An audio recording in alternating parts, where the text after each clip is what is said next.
C'est la seule avancée de cette audience, la seule main tendue. La maison de disques de Johnny Hallyday, Warner Music, est prête à faire écouter son ultime album à David Hallyday et Laura Smith. Mais droit d'écouter ne signifie pas droit de regard, précise Eric Loveau, l'avocat du label du chanteur. Nous avons l'impression d'être otages d'un contentieux qui nous dépasse, avoue-t-il. Les avocats de David et Laura réclamaient en début d'audience à Warner ses ultimes enregistrements sous peine d'une astreinte de 10 000 € par jour de retard. Laura se met à écouter quelques titres non définitifs dans le bureau de son père le 6 octobre dernier.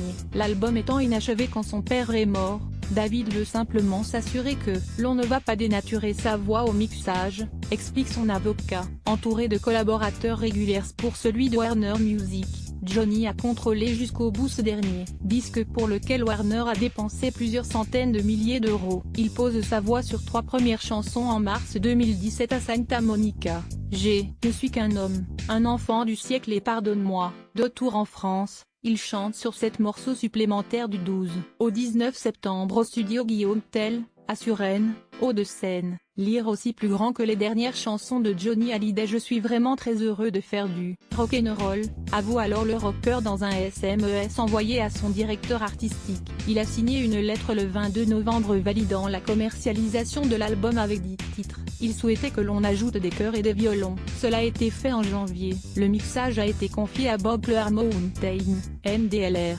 collaborateur de Springsteen, Bowie et des Rolling Stones, qui a travaillé sur les 3 précédents albums de Johnny. Sous-entendu, vous pouvez lui faire confiance pour ne pas le trahir. Même chose avec le principal compositeur de ces 10 morceaux, Maxime Nucci, le collaborateur fétiche du rocker ces dernières années. Parmi les 10 titres validés par Johnny, figure également une chanson de J.D. Macpherson, artiste de blues rock américain, adaptée en français par Pierre-Dominique Burgot, qui avait lui aussi déjà travaillé pour Hallyday.